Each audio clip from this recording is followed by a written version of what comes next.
Julius Peters was a man who had everything. He was handsome, he had money, good looks, and was full of confidence. Julius was born into wealth. No wonder he lived like a king. He never lacked any good thing or had to struggle for anything. His father, Chief Damian Peters, was a prominent figure not just in the city of Enugu, but in the entire country. He was a billionaire who owned multiple businesses across Nigeria and overseas. He had oil companies, furniture stores, factories, and a massive shopping mall in the southeastern part of the country. He was stinking rich, so people respected him and some even feared him. Julius's mother, Catherine, was a kind woman. She tried her best to raise him well, but Julius had his own mind. Julius wasn't raised in Nigeria. When he was just 2 years old, his parents sent him to Florida, USA, where he got the best education. He grew up in the United States. There, he completed his university education and graduated with a master's degree. Julius's exposure to Western culture made him lose touch with the African culture. Julius didn't believe in Nigerian traditions or any African spiritual beliefs. He didn't believe in God or juju. He thought things like juju, curses, and spirits were fairy tales. People are too superstitious. All these things are just made-up stories, he would say. None of that nonsense is real. But there was one thing Julius couldn't control: his love for women. When Julius came back to Nigeria, he was shocked. The women here were different. They were naturally beautiful, curvy, endowed, gorgeous to look at, and full of charm. These Nigerian women appeared different from the plastic surgery and makeup-filled women he knew in America. To him, Nigerian women were the real deal. It didn't take long before Julius became the most wanted man. With his handsome face and rich background, he became the dream of many ladies. Everywhere he went, women threw themselves at him, and he enjoyed every bit of it. Ladies knew that there was something about this Julius. He was different from the regular guys they knew in the city. Julius was rich, handsome, and spoke with a foreign accent. So women admired him, they wanted him, some even chased him desperately. Julius enjoyed the attention. He used women and dumped them without a second thought. Every weekend, he had a new woman in his bed. His life was all about parties, clubs, and pleasure. He took many women to bed. He lived an extravagant and promiscuous lifestyle, jumping from one woman to another. But his parents were not happy. One evening, after returning from a party, Julius found his mother, Catherine, waiting for him. She looked angry. Apparently, his mother was sick and tired of his lifestyle. "Julius, what is all this?" she shouted. "Every day I see strange women in my house. Do you have any respect for yourself? I have had enough." Julius laughed. "Mama, just calm down. I'm in my fatherland and I'm just having fun." Catherine wasn't amused. She wasn't having any of it. Fun? Do you think life is only about fun? You bring different women into my house and you call that fun? What if you bring in the wrong person? She asked. "Mama, please, you have started again. I don't believe in all that voodoo or spiritual nonsense," Julius replied. His father, Chief Damian, walked in. He looked very serious. "Julius, you are playing with fire. Not every woman is ordinary. Some carry spirits and some have evil missions and intentions. If you don't stop this reckless life, one day you will regret it." Julius sighed. "Papa, all this talk about spirits and curses doesn't make sense. Leave that talk. You people worry too much. Leave me. I'm old enough to look after myself. I lived in the States. There was so much going on over there. Gang wars, assassinations, and all of those weird stories. But here I am. I'm fine. This is the new millennium, man. It's 2026. We're in the 21st century, for crying out loud. Come on, cut it." His father shook his head. "A stubborn child learns the hard way. A stubborn fly follows the corpse to the grave. My son, wisdom is not gained by experience alone. True wisdom is seen in taking instructions. Be very careful. What an elder sees sitting down, a young man cannot see even if he climbs an iroko tree, he said with a calm tone. Instead of listening, Julius became worse. Little did he know, his end had already begun. He no longer cared about what his parents said. He disrespected them by bringing more women into the house, even when they were around. His mother started finding strange things in the house, including women's underwear, makeup kits, and even wigs. One evening, Catherine saw a lipstick-stained glass in the kitchen. She assumed her husband was cheating on her. It caused a big fight between them. Chief Damian had to swear on his life that he wasn't seeing another woman. Later, they realized the truth. It was Julius. His mother cried. His father was disappointed. But Julius didn't care. "I'm a man. Let me enjoy my life," he said. He thought he was in control, but he had no idea what was coming. Far away in a dark and wicked kingdom, a powerful witch sent from the underworld had chosen Julius as his next target. She was 99 years old but could change her form. She transformed into a young, beautiful woman, the kind of woman Julius couldn't resist. She changed into a woman that matches his spec. Her mission was clear and simple: to trap him and use him to destroy other women. Julius had no idea that his next conquest would be his last. He had played with many women before, but this one was different, and soon he would pay the price. Julius had no idea that his days were numbered.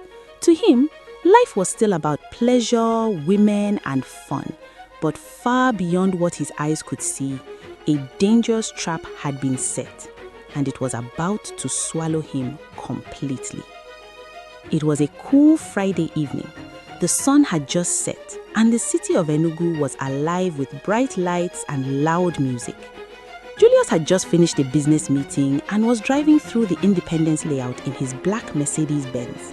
The streets were busy, filled with people rushing home or heading out for the night. Julius smiled to himself. Thank God it's Friday. This weekend supposed set. Where should I go tonight? The bar, a club, or a hotel, he thought. He reached into his pocket, pulled out his latest iPhone and checked his messages. There were at least 6 women asking for his attention. This life's sweet die, he muttered, grinning. But just as he was about to make a call, he saw her. She stood by the roadside, a goddess in human form. She was tall, dark-skinned, and perfectly shaped. Her curves were so perfect that even a blind man would turn his head. She wore a tight red gown, the fabric hugging her body in all the right places. Her long black hair flowed down her back, reaching her waist.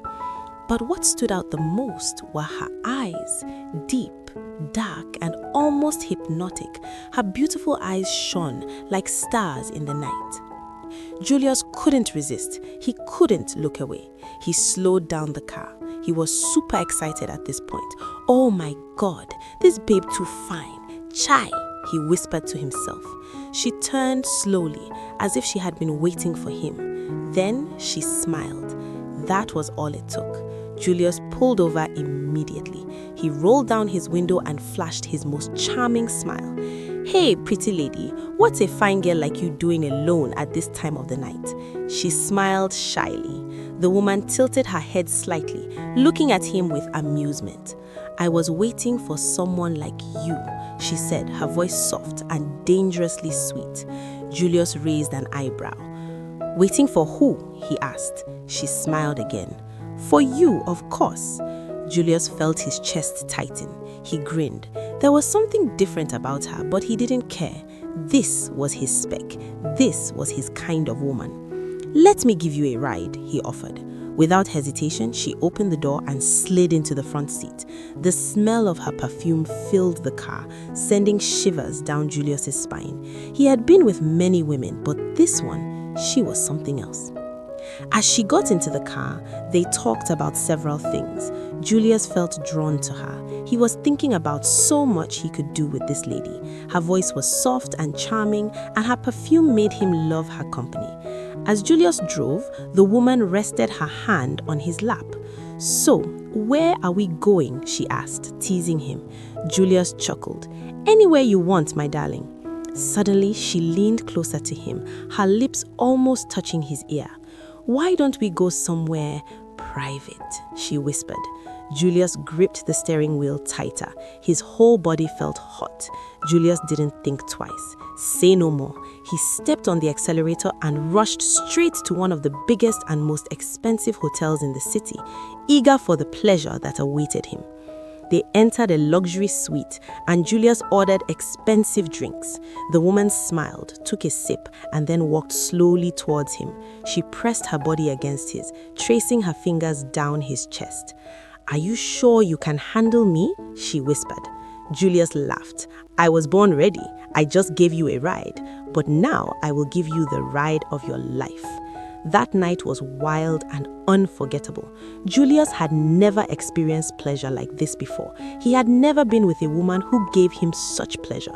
It was as if the woman knew exactly what he wanted before he even said it. By the time they were done, Julius felt weak and exhausted. He lay on the bed, breathing heavily, his body covered in sweat. The woman watched him with a strange smile. Then she stood up and walked towards the door. "Wait," Julius said, his voice weak. "Give me your contact and account number." She turned back, still smiling. "Don't worry, Julius. We will meet again in ways you cannot imagine," she said, smiling. Before he could say another word, she walked out and disappeared into the night. She was gone. Julius stared at the door for a moment, then shrugged. He didn't think much of it. "Strange girl. Maybe she doesn't need money," he muttered. He turned over and fell into a deep sleep. But from that night onwards, something had changed. His life would never be the same again. Julius woke up feeling weak. His body was sore and he felt as if he had been drained of energy. "That woman," he muttered, rubbing his temples. She had left in the middle of the night, disappearing without a trace. He didn't even get her number. "No problem," he thought. "I'll meet another one today." Julius already had plans of moving on to the next woman. He had no idea that his life had already started to change. Julius went back to his usual routine. Life continued as normal for him. By evening, he was out drinking with friends, flirting with women, and spending money recklessly. Within days, he had already moved on to other women. But something strange started happening. The first sign was the nightmares. Every night, Julius had the same terrifying dream. He would wake up sweating and panting for breath. He kept seeing dark shadows moving around him. He heard whispers of women crying. He found himself in a dark forest surrounded by women crying. Sometimes he saw the woman in red, smiling at him, but her eyes were no longer beautiful. Now she was different. They were dark, hollow, and full of hunger. Her skin was dry like an old tree. Her eyes were black pits, and her mouth dripped with blood. Julius almost woke up screaming. Julius didn't connect the dots at first. Then one day he got a call from an old chick, Clara. "Julius, something is wrong," she cried over the phone. "What is it?" Julius asked, barely paying attention. "I woke up and I looked in the mirror. Julius, my face, my skin, it's wrinkled like an old woman." Julius froze. "What are you talking about?" She sent him a picture. Julius dropped his phone in shock. Clara had been one of the most beautiful women he had ever met. Now she looked like someone who had aged 40 years overnight. "Julius, what's happening to me?" Julius ended the call and blocked her number. "It's not my business," he told himself. "Maybe she has caught an infection. All these illiterate ladies seeking fun without protecting themselves. Now she has a disease. Nonsense." But this was just the beginning. One by one, things started falling apart. A few days later, he heard another strange story. A girl he had slept with ran mad. People saw her walking naked on the streets, talking to herself. Her family was confused. "She was perfectly fine yesterday," they said. "What happened to her?" Julius pretended not to hear. Then another shocking incident happened. A woman he had slept with died mysteriously in her sleep. The doctors couldn't explain it. She just stopped breathing, they said. Now, Julius was starting to worry. He kept hearing more and more stories. A lady he had been with was rushed to the hospital, screaming in pain. The doctor said her womb had mysteriously disappeared. Another woman lost her ability to speak. Her voice completely vanished overnight. One girl could no longer attract men. Every man who approached her suddenly lost interest. It was as if something had cursed them all. At first, Julius began to notice these strange patterns, but tried to ignore them. It's just bad luck, he told himself. But deep inside, he was getting scared. It was always the women he slept with. They were the ones suffering strange fates. He decided to test something. For 1 week, he stayed away from women. Nothing strange happened. Then he broke his rule. He met a beautiful new lady, convinced himself everything was fine, and slept with her. The next day, she collapsed at work and was rushed to the hospital. The doctor said she had a cardiac arrest. Julius's heart nearly stopped.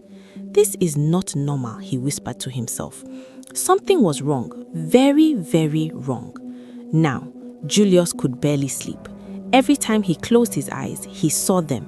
Women, crying, reaching for him, calling his name. Julius, why did you do this to us? Then he saw her, the woman in red. She laughed softly, stepping out of the dark shadows. You belong to me now, Julius, and through you I will take more souls. Julius woke up screaming, but the worst part was what he saw in the mirror. He rushed to the mirror and gasped. His once handsome, smooth face was fast changing. It was aging fast. His eyes looked sunken. His skin looked dull.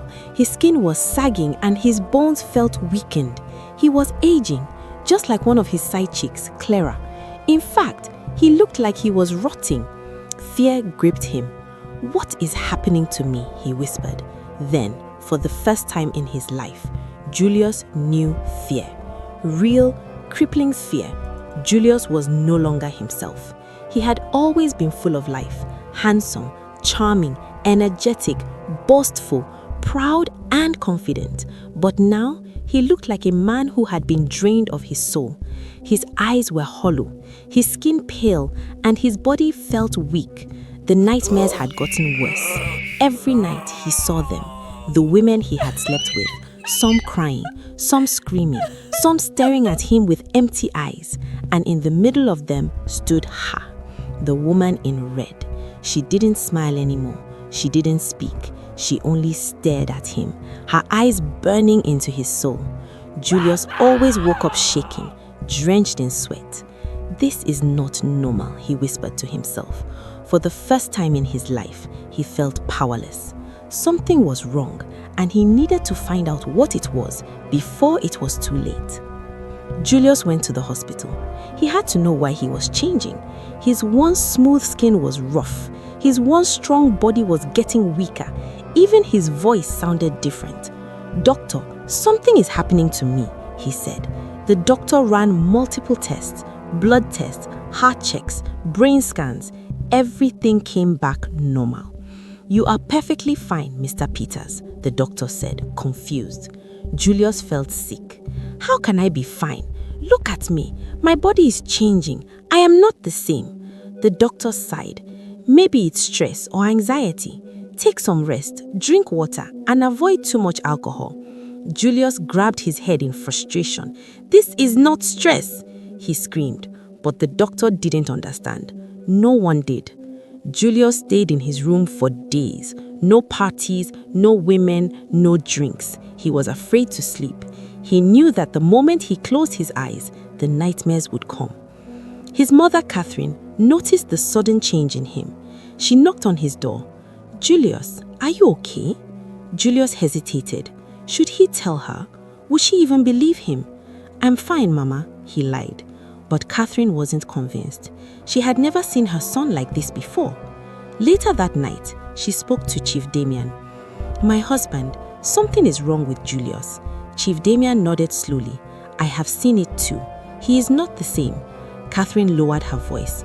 What if someone has done something to him? Chief Damien exhaled deeply. That boy does not listen. He thinks everything is a joke. Maybe it's time he learns the hard way. But deep inside, even he was scared of losing his son. Something was happening to his son, and whatever it wasn't natural. It was not ordinary. It started with the mirrors. Julius noticed that his reflection looked different. At first, it was small things. The mirror would delay for a second before showing his movements. His reflection's eyes looked darker than his real eyes. One night, as he stood in front of the mirror, he watched in horror as his reflection smiled at him. But he wasn't smiling. Julius stumbled back. "What the hell?" he gasped. The smile faded, and the reflection returned to its normal state. "I need help," Julius whispered. Julius couldn't take it anymore. He needed to know what was happening to him. A friend told him about a powerful herbalist who could help. Julius didn't believe in all these things before, but now he had no choice. The next morning, he traveled deep into a remote village. The native doctor's shrine was in a small hut, covered with red cloths, cowries, and strange symbols. An old man with white tribal marks on his face sat inside. His eyes were sharp, like he already knew why Julius was there. Julius sat down, his hands shaking. "Baba, something is wrong with me. I don't know what it is. Please help me." The herbalist studied him carefully. Then, he picked up a small calabash filled with dark water and stared into it. The room became silent. The old man took one more look at him and shook his head. Then, the herbalist spoke. "You have been used, my son." Julius froze. "Used? What do you mean?" The herbalist looked up. He wore a serious and stern look at this point. "The woman you slept with, she is not human." Julius felt cold fear crawl up his spine. What do you mean by the women I slept with? I have slept with many women. I can't count the number of women I have slept with. Which one are you talking about? The herbalist paused a bit. There was a strange woman you slept with some time ago while driving home on Independence Layout. She wore a red dress. That woman is no ordinary woman. She is a grand master from the underworld. That woman is the one appearing in your dreams and causing you all sorts of nightmares. She is a 99-year-old witch from the marine world, and now you are her tool. Julius felt like the air had been knocked out of his lungs. Her tool? Wait a minute. What do you mean? The herbalist's voice dropped lower. Julius, through you, she has been stealing the destinies of innocent girls. Every woman you sleep with, she takes their destiny. She swallows their future. She leaves them cursed, afflicted, barren, mad, or dead. Julius stared in horror. His legs became weak as if they couldn't carry him any longer. No, this is not possible. The herbalist sighed. You ignored all the warnings, and now you are part of her curse. Julius felt his world crumbling. The women, the nightmares, the mirror, it all made sense now, and it was too late to escape. Julius sat frozen in the dimly lit shrine, his mind spinning in confusion and terror. The herbalist's words echoed in his ears.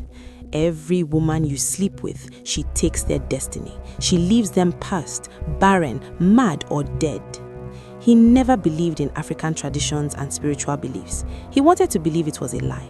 He wanted to believe this old man was trying to scare him. But deep down, he knew it was true. He had seen it with his own eyes. All the women he had something with were suffering mysterious fates one by one. The nightmares, the mirror, the whispers, it was all real. And worst of all, he was the key to it all. Julius grabbed the herbalist's hands, his voice shaking. Wise one, please, how do I stop this? The old man looked at him for a long moment. Then he sighed. There is no stopping it. Julius' heart skipped a beat. No, there must be a way. Please, Baba, tell me. The old man slowly shook his head. You should have listened when you are warned. Now you are eternally bound to her. Julius felt his throat dry up and tighten. So, what happens to me now? The herbalist hesitated. Then he said the words that sent cold fear down Julius's spine. She will come for you soon. Julius stumbled back. What do you mean? The herbalist's face was grim. You are never meant to survive this. She doesn't need you forever. Once she's done with you, she will take what remains of your soul. Julius's legs felt weak. He wanted to scream, to deny it, to run away, but he couldn't. Somewhere deep inside, he knew it was true. The woman in red was waiting, and soon she would come for him. Julius drove home in silence that day. His hands were shaking on the steering wheel. He had never felt this kind of fear before. He always believed he was in control. He was the playboy, the rich kid, the city boy, the king of babes, the Odogu himself, the Jagaban of Lagos. But now he was trapped, and there was no way out. That night, as he lay in bed, his body felt different. Weak, cold, almost empty. He looked at his hands in the dim light. They looked thinner than before, as if his flesh was shrinking. His veins looked darker. His once smooth skin was losing its glow. Julius sat up quickly, breathing unsteadily. No, this is not happening, he whispered. He stood up and walked to the mirror. The moment he looked into it, his heart stopped. Julius's body went cold. He was staring at himself, but his reflection was grinning, a dark, sinister grin. His real face was expressionless, but in the mirror, his eyes were glowing red. And then it spoke. "I'm coming, Julius." Julius stumbled back, his hands shaking. "No, this isn't real," he screamed. He shut his eyes tightly. When he opened them again, the reflection was normal, but Julius knew he was running out of time. That night, Julius couldn't sleep. As he sat in his room that night, he was frightened. His heart was full of fear. Then he heard a knock on his door. A single, slow knock on his bedroom door. Julius froze. His parents were asleep. The house was quiet. And then it came again. Knock, knock, knock. This time it was louder. Julius's breath came in quick gasps. He wanted to ignore it, but his body moved on its own.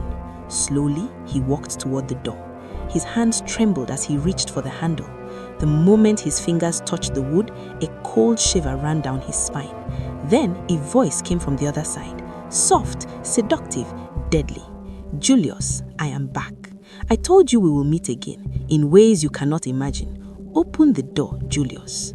Julius jerked back. He knew that voice. He recognized it. It was her, the woman in red. She had come for him. Julius stood frozen in his room, his body drenched in cold sweat. The knocks on his door had stopped, but the silence was worse. His heart pounded so loudly he could hear it in his ears. Then the voice came again. "Julius, why are you scared? Don't be scared." The voice was soft and seductive, but dangerous. He knew that voice, the woman in red. She was here, and this time she wasn't leaving without him. Julius's legs felt weak. He backed away from the door. His hands shook uncontrollably. "No, this can't be real," he whispered to himself. Maybe it was a nightmare. Maybe if he closed his eyes, it would go away. He squeezed his eyes tightly, counting in his head. 1, 2, 3. When he opened them, the door swung open on its own. A gust of cold wind rushed in, sending shivers down his spine. And then he saw her. She stood at the doorway, wearing the same flowing red gown. Her long black hair moved as if alive. Her lips curled into a knowing smile.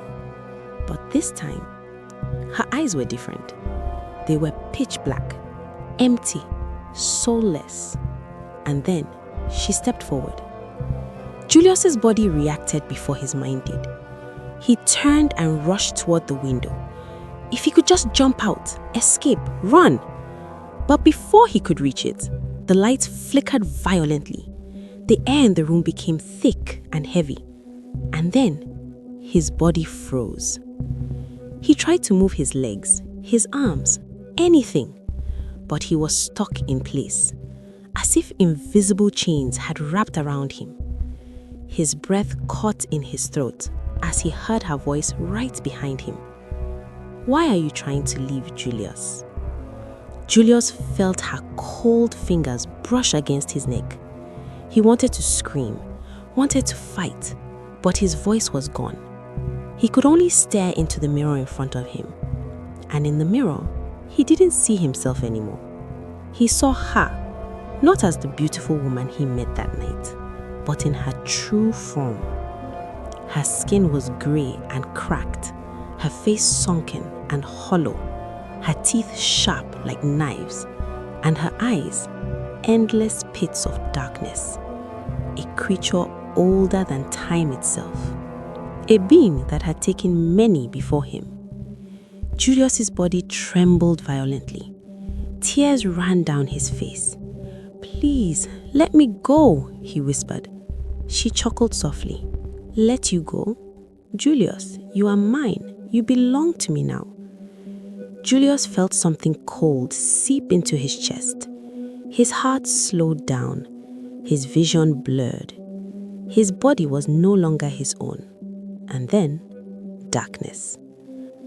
The next morning, Julius's mother, Catherine, woke up feeling uneasy.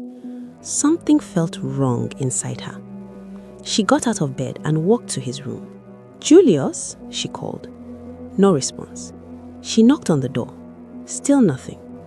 Her heart pounded. Slowly, she pushed the door open. And then she screamed. His bed was empty. His phone lay on the floor with its screen cracked. The windows were shut. The room was cold. Too cold.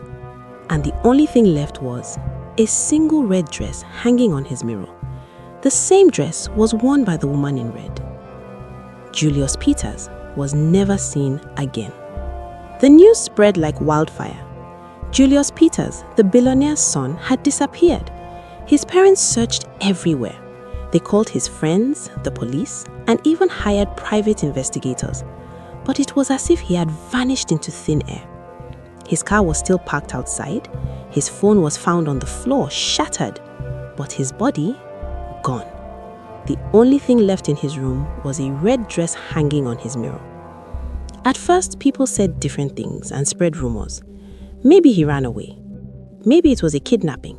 But soon, the stories changed. Some said they saw him, not alive, but wandering the streets at night, a shadowy figure walking with empty, lifeless eyes. No one dared to get close, because those who tried never returned. One night, an elderly woman from the village visited Julius's parents. She sat with Catherine and Chief Damian Peters. She looked at them and shook her head for a while before speaking. "Your son was warned," she said softly. Catherine looked confused. "Warned about what?" The old woman sighed. "Your son was warned. There is a woman who does not belong to this world. She has been here for hundreds of years, and she chooses men like Julius, the ones who chase after women without care. She lures them in, uses them to destroy others, and then she takes them." Catherine's hands trembled. "You mean my son was taken by a spirit?" The old woman nodded. "A spirit? No," she whispered. "Something worse. She's the queen of the coast." Julius's mother cried uncontrollably. She couldn't imagine losing her son in that manner. A lot was invested to ensure that Julius acquired the best education and got the best environment to become a purpose-driven individual. Weeks have passed since Julius went missing. The city of Enugu tried to forget Julius, but then it happened again. A young, wealthy man just like Julius met a beautiful woman in a red dress. Many people claim to have spotted him when he met this beautiful woman. And after that, no one saw him again. Then another, and another. The cycle was repeating. The woman in red had moved on to her next victim. She was never done. She never stops. Because there's always another man who will fall for her trap. Julius Peters' story became a legend. People spoke his name in hushed voices. Some said he still walks the streets at night, searching for a way back. Others said his spirit cries out in the wind, warning those who will listen. But not everyone listens. Because every year, somewhere in Nigeria, someone will say, "There's a new girl in town. She wears a red dress. She's the most beautiful woman I've ever seen." And just like Julius, they will disappear. Even today in many cities, men still whisper about the woman in red. Some believe she is real. Some say it's just a story. But those who know the truth know better. Because the next time you see a mysterious woman in red standing alone at night, what will you do? Will you stop or will you walk away? The choice is yours. There are several lessons to learn from this story. I don't know what you learned. Here are some lessons that would help you. Number 1, not every beautiful woman out there is human. Number 2, lust can destroy a man's life. Flee from it with every energy and strength within you. Number 3, there are spiritual forces beyond human understanding. Number 4, learn to trust and confide in your parents or those with authority over you. Number 5, every problem has a solution. Number 6, some traps have no escape. Number 7, don't get too comfortable with what you have. Plan your life with what God has blessed you with. Number 8, don't live a wasteful life. Number 9, don't get carried away by pleasure. Immorality doesn't always have a sweet end. Number 10, seek God with all your heart and He will deliver you. Thank you for watching this video. Have you experienced or heard a similar story like this in your neighborhood? Feel free to share that story in the comments so that others can learn from it. If this story has taught you something powerful, please like this video, share it with someone who needs to hear it, and subscribe to the channel so you never miss super African stories like this. Thank you for watching this video. I will see you in the next one.